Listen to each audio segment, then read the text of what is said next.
je vais construire un synthétiseur d'horloge piloté par microcontrôleur. Première partie, je vous présente les objectifs du projet. Bidouilleur, salut 8 pistes. Oh mon Dieu. Le condensateur électrolytique. One wire. Bidouilleuse, bidouilleur, salut. Bien oui, depuis quelques mois, je contemple l'idée de concevoir un synthétiseur d'horloge à base de puces Silicon Labs SI5351, incluant la création d'une plaquette PCB et tout.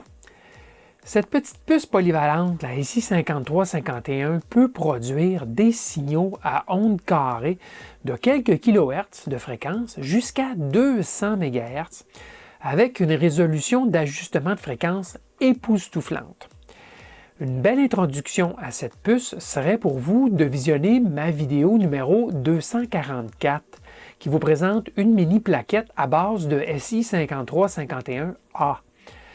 Je vous fournis le lien vers la vidéo dans la description ci-dessous. J'ai pensé documenter mon processus de création matérielle et logicielle car je sais qu'en lisant vos commentaires, plusieurs veulent voir la création de projets, et surtout étape par étape. Ce sera donc une série de vidéos nous menant jusqu'à l'assemblage et les essais de la plaquette finale. Je ne ferai pas 17 vidéos sur le sujet, comme je l'avais fait dans ma série sur la construction d'une charge fictive CC, mais il y en aura quand même quelques-unes. Aujourd'hui, je vais vous exposer les objectifs du projet et je ferai quelques choix de technologie. Le besoin d'un tel synthétiseur d'horloge est venu d'une réflexion qu'on a eue, mon ami Jacques et moi, sur l'utilisation d'un signal de référence dans les récepteurs SDR modernes, récepteurs radio. La fréquence de 10 MHz est connue comme étant utilisée comme référence en métrologie pour verrouiller par exemple les instruments de mesure à une référence commune. Cependant, de plus en plus, on voit des récepteurs SDR ayant une entrée de référence externe, mais à des fréquences autres que 10 MHz. Le synthétiseur que je me propose de construire prendra une horloge de référence externe, par exemple du 10 MHz, et produira plusieurs horloges à fréquences diverses, programmables, pour des usages variés en simultané. Je viens de vous montrer un schéma bloc très simplifié. Il faut définir les objectifs plus spécifiques que ça pour que je puisse détailler un meilleur schéma bloc. Il est important de bien réfléchir aux besoins à rencontrer avec un projet comme celui-ci. Il faut prendre le temps de faire de la recherche avant l'étape de conception et de construction. Il ne faut pas s'exciter. Il faut déterminer ce qui est requis, ce qui est possible de faire, ce qui est impossible ou même superflu. Vous devinerez bien que j'ai fait cette étape au préalable pour pouvoir lister ici mes objectifs. Bien, les objectifs principaux à la suite de la recherche et de la réflexion que je dois rencontrer dans ce projet sont les suivants. Premièrement, on veut utiliser un SI5153C qui est la puce qui va générer les horloges, bien sûr. C'est le cœur de notre machine. Ou on peut alternativement utiliser un SI5351A. Okay? Le A, lui, n'a pas d'entrée de référence et on peut l'acheter pour quelques dollars, déjà monté sur une mini plaquette dont j'avais déjà fait une revue, donc une espèce de petit banc d'essai mini plaquette SI5351A. Donc on pourra supporter l'un ou l'autre ou pourquoi pas les deux, hein? Ça pourrait être intéressant. Un autre critère, un autre objectif donc, c'est qu'on voudra utiliser un circuit d'interface sur l'entrée de référence sur notre SI5351C parce que les signaux pourraient être très petits, de l'ordre de même 100 mV. Donc on veut définitivement un circuit d'interface sur cette entrée-là et non pas alimenter un signal logique directement dans le SI5351C. Par la suite, on voudra aussi avoir un microcontrôleur sur cette plaquette. Pourquoi un microcontrôleur? Bien, simplement parce que la puce SI5351 a malheureusement une mémoire volatile. Ce n'est pas une mémoire non volatile. Lorsqu'on la configure, après mise sous tension, elle fonctionne jusqu'à ce qu'on l'éteigne. Lorsqu'on la rallume, il faut la reconfigurer à nouveau. D'où le besoin d'avoir un microcontrôleur qui va envoyer la configuration à chaque fois qu'on met le projet, la plaquette, sous tension. Donc, on a besoin d'un micro, absolument. Je choisis de pouvoir configurer le projet à partir d'un port USB et d'un PC, bien sûr, à travers un port USB. Alors, ça sera probablement USB A série là, sur la plaquette, mais quand même, pour ce qui est de l'interface, ça sera à partir d'un port USB. Et aussi, on s'alimentera à partir de ce même port USB. Donc, ça sera une tension de 5 volts là, à la base. Là, sur notre projet, on aura probablement besoin d'abaisser la tension. Alors ça, c'est deux critères, donc USB plutôt que d'autres alimentations externes. Et on voudra aussi avoir une terminaison de 50 ohms sur l'entrée de référence. Donc, possibilité de mettre une terminaison optionnelle, bien sûr. Donc, il faudra y avoir une empreinte, absolument. Et on aura aussi des empreintes, des emplacements pour y installer soit un ou des filtres ou un atténuateur. Pour atténuer le signal, les signaux de sortie. Donc, on voudra des filtres et possibilités atténuateurs en entrée sur la référence et en sortie. Question de pouvoir s'adapter à l'utilisation qu'on veut en faire. Si on veut un petit signal, bien, on met un atténuateur monté sur la plaquette même. Donc, on aura des emplacements pour des filtres, atténuateurs ou autres sur la plaquette. Et il faudra aussi que l'ensemble soit physiquement assez petit, là, quelque chose comme ça, là. Pas bien plus gros que, mettons, 5 par 10 cm, quelque chose comme ça, même plus petit si possible. Question que ce ne soit pas trop gros par rapport aux petits récepteurs SDR qu'on utilise présentement ou qu'on peut se procurer sur le marché. Et je propose de loger l'ensemble dans un petit boîtier extrudé, donc boîtier qui se défait en 2 morceaux là, et qui a des rails à l'intérieur sur lesquels on peut glisser la plaquette à l'intérieur et on bouche les 2 extrémités par 2 petites plaques. Ça s'achète ça vraiment pas cher, par exemple sur eBay pour quelques dollars. Donc, ça devra loger dans un boîtier extrudé à rails. Finalement, on voudra pouvoir programmer la configuration sur le microcontrôleur et donc la configuration de fréquence de notre synthétiseur par PC à partir de Windows, Linux ou Mac. Essayez de faire quelque chose qui pourra être, avec très peu de changements, fonctionner sur les 3 plateformes, les 3 systèmes d'exploitation. Question de rendre ça un peu plus générique et utile pour n'importe qui. Alors, maintenant, je vous ai exposé les critères. On peut donc créer un schéma bloc qui va montrer ce genre d'objectifs, de critères, en commençant bien sûr par notre puce Silicon Labs SI5351C, le cœur de notre machine.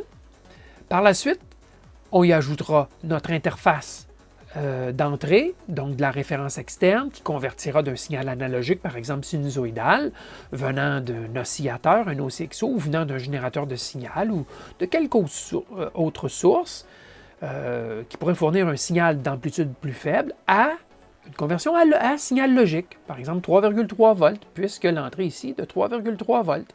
Donc, on a besoin de cette petite interface analogique à logique. Et on aura aussi en amont, bien sûr, ce que je vous ai mentionné, donc une terminaison 50 ohms et filtre et ou atténuateur, donc des emplacements pour ça. D'accord? Et sur les sorties de notre SI5351, bien, on pourra avoir encore une fois des emplacements pour filtres et atténuateurs. Question de changer l'amplitude et le type d'onde, puisque ça sort une onde carrée, bien, on pourrait vouloir en faire une onde sinusoïdale en filtrant avec un fil passe-bas, par exemple, ou un fil passe-bande. Donc, on aura ce qu'il faut pour se faire des filtres, des emplacements sur la plaquette. Et on aura plusieurs sorties, bien sûr. Probablement 3 ou 4, je verrai, peut-être plus. Mais dépendamment de la grosseur, c'est ce qui va déterminer combien on peut en mettre. La puce en a 8, mais on n'en mettra pas 8. D'accord? Je ne crois pas que ça sera nécessaire. Ensuite, on a notre microcontrôleur qui aura une liaison I2C, puisque la puce SI5351C a une liaison I2C. Je vous l'avais montré dans la vidéo de mini plaquette SI5351. Donc, on aura un microcontrôleur, comme je vous l'ai mentionné, pour programmer cette puce-là lors de la mise sous tension. Et bien sûr aussi monitorer s'il y a quelque chose à monitorer. On aura ce qu'il faut pour notre interface USB, donc une conversion USB à série, puisque le microcontrôleur prend habituellement un signal UART, série si vous voulez. Et donc, on a besoin d'une puce de conversion de USB à série pour pouvoir se connecter sur notre PC. Et bien sûr, on tirera l'alimentation 5 volts du port USB et on produira bien sûr un 5 volts filtré et un 3,3 volts. On n'a pas le choix. Notre interface analogique, notre puce 5351 et possiblement même le microcontrôleur fonctionneront à 3,3 volts ou à 5 volts, donc on a besoin des deux alimentations. Et finalement, bien, on aura notre PC qui est à l'extérieur, bien sûr, du projet, mais on doit le mettre dans notre schéma bloc. Ça, c'est la version SI5351C qui prend une référence externe, d'accord, et qui va fournir des références, des horloges à différentes fréquences en sortie. On peut aussi penser ne pas installer le SI5351C, mais plutôt y mettre la mini plaquette en question, la petite plaquette que je vous ai montrée dans une vidéo, SI5351A. Et donc, ne pas installer l'interface analogique à logique, ne pas non plus installer de terminaison, ni de connecteur d'entrée, ni rien de cela, et ne pas installer non plus le SI5351C, puisqu'il y aurait conflit là, en sortie. Alors, on installe plutôt la mini plaquette SI5351A en sandwich par-dessus la plaquette du projet. À ce moment-là, on pourra utiliser ce genre de mini plaquette plutôt que le SI5351C qui, en passant, est extrêmement, en tout cas très difficile à souder en place puisque c'est un boîtier QFN. Donc, pour ceux qui ont trop crainte de ne pas être capable d'installer un SI5351C, pourraient se procurer la petite mini plaquette à 3 ou 4 $, je ne me rappelle plus exactement, mais c'est pas cher, la SI5351A. Bien sûr, il n'y aura pas de référence externe. D'accord? Ça sera le cristal, le quartz qui est sur la mini plaquette qui fera foi de tout en termes d'exactitude de fréquence et de stabilité, bien sûr. Mais c'est une option, donc ça ne devrait pas être trop difficile, je crois, à ajouter sur le projet. D'accord? Bon, ensuite, on doit choisir au niveau du microcontrôleur. Il y a une foule de possibilités qui rencontreraient les besoins. Ici, ce n'est pas très élevé comme besoin, ni en fréquence, donc rapidité, ni le fait que c'est 16 bits, 32 bits, 8 bits. Alors, on va étaler les possibilités que moi j'ai ici déjà. J'ai déjà utilisé il n'y a pas si longtemps. D'accord? Il y en a bien d'autres. Vous n'avez pas à me faire de suggestions dans les commentaires parce que bien sûr, il y en a d'autres des possibilités. Mais moi, je vous fais quelques suggestions et j'en choisis une. OK? Ça réglera le problème de mon côté. J'ai déjà les puces ici, j'ai déjà fait du développement, donc pour moi, c'est plus simple. Alors, la première possibilité, c'est la plateforme Arduino, bien sûr. Particulièrement la plateforme Arduino Nano, puisqu'elle est assez compacte. Hein, elle a seulement 30 broches, très petite. Ça pourrait rentrer sur une plaquette assez petite. Donc, Arduino Nano, compact. La beauté de l'Arduino Nano, c'est qu'il existe déjà une librairie de commandes pour le SI5351. Vous l'avez vu dans la vidéo. Donc, ça pourrait simplifier beaucoup le développement du logiciel qui roule sur l'Arduino pour contrôler la puce synthétiseur. Il existe aussi dans l'Arduino la librairie I2C pour communiquer avec le SI5351. C'est existant. C'est une émulation en passant. Ce n'est pas vraiment un port I2C sur l'Arduino, mais il en faut une bonne émulation avec un port d'entrée-sortie générique. Et ça fonctionne très bien. Bon, il y a suffisamment de mémoire RAM et EEPROM, donc la mémoire usagée, EEPROM. C'est assez généreux pour la plupart des usages et je crois qu'il n'y aura pas de problème. Il y en a assez, 1 ou 2 kilo-octets.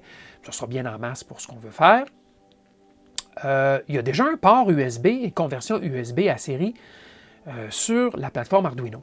Donc, Ça pourrait être un gros plus aussi. Ça simplifie le projet, si vous voulez. Par contre, il y a un petit point négatif, si je peux dire, c'est que la logique, et donc l'Arduino fonctionne sur 5 volts et ses broches de sortie sont de logique d'amplitude 5 volts. Donc, il y aurait nécessité de faire une conversion à une logique de 3,3 volts. Ce qui est assez facile à faire avec quelques petits transistors MOSFET. Mais c'est un ajout quand même qu'il faudrait penser. Maintenant, est-ce qu'on peut passer du côté des PIC, par exemple, le 12F683 ou le 18F1220, que j'ai déjà utilisé dans certaines d'autres de mes vidéos? Oui, ça serait possible. C'est très compact, encore plus petit que l'Arduino Nano. Ça fonctionne aussi à 3,3 volts, donc pas de conversion de nouveau logique de nécessaire. Donc, point de vue grosseur, c'est vraiment un plus. On peut faire une émulation I2C. Il existe des librairies aussi de PIC pour faire du I2C. On peut faire tout simplement du bit banging, donc envoyer les niveaux un à la fois, comme j'ai déjà fait dans d'autres vidéos. Et j'ai déjà une petite librairie déjà créée pour ça. Donc ça pourrait aller. L'aspect USB, ben là, il faudrait utiliser une puce externe pour faire la conversion USB à série. Par contre, il existe déjà des câbles sur lesquels il y a une puce intégrée dans le connecteur. Donc, à un bout, c'est USB type A, et à l'autre bout, ce sont des fils qu'on connecte 0 à 5 volts. Ce sont déjà des niveaux logiques qui pourraient se connecter sur le microcontrôleur. Donc ça, oui, il n'y a pas de puce intégrée, mais on peut utiliser un câble déjà créé à cette fin. Donc, on n'aurait pas à ajouter de puce de conversion sur notre projet, si on veut utiliser ce genre de câble. Bon, par contre, il n'y a pas de librairie déjà créée pour le SI 5351. En tout cas, moi, je n'en ai pas trouvé. Donc, il faudrait faire de l'écriture manuelle de chaque registre du SI 5351. Donc, par exemple, pour allumer une fréquence sur une des sorties de la puce, ben, il y aurait peut-être une vingtaine ou une trentaine d'écritures de registres à faire, alors qu'avec la librairie d'Arduino, ben, c'est une seule commande ou peut-être deux, et le SI 5351 sort une sortie. Donc, c'est vraiment un aspect un peu plus négatif, c'est que ça nécessiterait beaucoup d'écriture à faire sur la puce, puisqu'il n'y a pas déjà de librairie toute faite. Mais ça se fait, je l'ai déjà fait. En passant, ça fonctionnait, pas de problème. Et finalement, un autre petit aspect un peu moins positif, c'est que si je garde les PIC ici, bien, MPLAB X, la nouvelle génération, si vous voulez, de développement de microchips, donc l'environnement de développement IDE, bien, ils sont en train d'abandonner les vieilles librairies, entre autres la librairie UART, la librairie série. Donc, il faut utiliser une version plus ancienne. Autrement dit, on nous pousse à la sortie pour les PIC de plus anciennes générations. Donc, est-ce que je veux prendre cette avenue puis redévelopper des librairies ou en tout cas trouver des vieilles versions d'MPLAB X puis tenter d'importer des vieilles librairies, des choses comme ça? Ben, c'est à y réfléchir. D'accord? La mémoire RAM aussi sur les PIC, en tout cas ces deux PIC-là ici que j'utilise depuis très longtemps. La mémoire RAM, c'est quelque chose comme 256 octets, c'est pas beaucoup. Et la mémoire usagée EEPROM, c'est peut-être d'1 kilo, peut-être même moins qu'1 kilo, je ne suis plus certain, là, mais ce n'est pas énorme. Donc, ça pourrait jouer en défaveur. Il y a aussi la plateforme STM32 que je pourrais utiliser. Je l'ai déjà utilisée à quelques reprises dans mes vidéos précédentes. J'avais même fait un banc d'essai. Très bonne plateforme, microcontrôleur 32 bits. Mais est-ce qu'on a besoin de 32 bits? Non, pas vraiment pour ce genre de tâches. Est-ce que dans ce projet, il y aura un avantage à utiliser de la STM32 par rapport aux deux autres plateformes énumérées précédemment? Pas vraiment, non. J'aurais des librairies à développer, du bit banging à faire.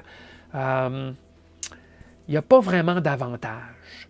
Donc, moi, j'opte pour la plateforme Arduino Nano. Je crois que ça va être la plus facile, à la lumière de ce que je viens de voir. Alors, comme je vous ai mentionné, il y aurait probablement bien d'autres plateformes que j'aurais pu utiliser. Mais pour moi, pour aller le plus rapidement possible pour faire ce développement-là et faire quelque chose d'assez compact, la plateforme Arduino Nano sera excellente. Et les librairies déjà existantes, ça va faciliter beaucoup la vie. Maintenant, du côté donc du choix de l'interface d'entrée de analogique à logique, il faut faire un choix de technologie. on a des critères, je vais les énumérer ici. D'abord, on veut que ça soit une alimentation et une sortie logique pour cette interface de 3,3 volts pour que ça soit injecté dans le SI 5351C. Et donc, ça sera une puce de 3,3 volts, fort probablement. Okay? Donc, l'alimentation et sortie logique 3,3 volts pour ce circuit. Il doit fonctionner jusqu'à au moins 40 MHz parce que le SI 5351C peut fonctionner avec une entrée entre 10 et 40 MHz. Donc, il faut qu'on ait une gamme de fonctionnement là, qui va jusqu'à 40 MHz. Voilà, ça va limiter quand même assez nos choix. Le circuit, je le veux assez sensible. On va souvent fournir des signaux assez faibles, par exemple venant d'un oscillateur dans un four, et l'amplitude pourrait être aussi faible que 100, 200, 300 mV crête pour un signal sinusoïdal. Donc, sensibilité, c'est définitivement un critère. Quelles sont les solutions possibles et impossibles que je pourrais utiliser? Bien, je reprends un peu ce que je vous avais énuméré dans une des vidéos précédentes, la 278, pour interfacer un signal analogique et le convertir en signal logique. Bien, je pourrais utiliser une porte logique à entrée Schmitt-Trigger, par exemple du style 7414, et toutes les versions CMOS améliorées, plus récentes. Donc, avec une entrée Schmitt-Trigger, mais malheureusement, l'entrée Schmitt-Trigger nécessite une amplitude genre d'1 volt minimum pour que ça fonctionne bien. Donc, c'est pas un bon choix de ce point de vue. On n'aura pas assez d'amplitude. On a besoin de plus de sensibilité que cela. Donc, Schmitt-Trigger, je pourrais utiliser aussi le circuit que j'avais utilisé sur ma vidéo d'FPGA numéro 5 pour interfacer le signal en entrée de la plaquette d'FPGA. Donc, c'était simplement un transistor monté en émetteur commun, donc inverseur avec du gain. Par contre, l'amplitude, encore une fois, la sensibilité, elle va souffrir, puisqu'on doit finalement polariser le transistor et le dépolariser. C'est ce qu'on fait finalement avec le signal d'entrée. Donc, ça va manquer de sensibilité là aussi. Je pourrais utiliser une puce d'interface RS422 ou RS485, par exemple le LT1485, comme je vous ai montré dans la vidéo précédente d'interface. Sensibilité, aucun problème, ça peut descendre même jusqu'à 50 mV, je crois, crête. Par contre, au niveau de la fréquence, ça ne se rendra pas jusqu'à 40 MHz. Hein? On n'a pas rencontré ce qu'on veut avec cela. Un ampli opérationnel, style comparateur, oubliez ça. À moins qu'on trouve un comparateur vraiment performant, là, très performant, 40 MHz, c'est trop demandé pour la plupart des circuits. Ampli opérationnel, je préfère oublier ça, on aurait besoin de résistances externes, ça serait compliqué. Wow. Je crois qu'on est mieux avec autre chose. Donc, il nous reste la solution que je vais choisir, je crois, c'est le fameux récepteur LVDS. Par exemple, comme je vous avais montré, le SN65 LVDS 34. Donc, c'est une puce LVDS en entrée et qui convertit à CMOS en sortie. C'est normalement un circuit qui fonctionne avec un signal différentiel, donc 2 branches, plus, moins, ou si vous voulez, direct et complémentaire. Et donc, il y a une inversion des 2 signaux. Mais si on attache le côté complémentaire d'une bonne façon, on peut injecter un signal traditionnel dans l'entrée directe et ça va être très sensible, de l'ordre de 100 mV et moins. Donc, mon choix va sans dire le récepteur LVDS, probablement le SN65 LVDS 34, mais je vais l'essayer pour vérifier que ça fonctionne bien. D'accord? Prochaine vidéo, on essaiera ça. Alors voilà, ça fait le tour des choix qu'on a à faire. Bien voilà, pour une première vidéo, c'est suffisamment long comme ça. Dans la prochaine vidéo de cette série, je vais faire quelques essais avec le SI5351 sur plaquette breadboard, sans soudure, et je vais faire la saisie du schéma électrique. Alors, je vous invite à demeurer à l'écoute. Abonnez-vous, si ce n'est pas déjà fait, à ma chaîne et n'oubliez pas d'activer la cloche de notification. Merci et à la prochaine!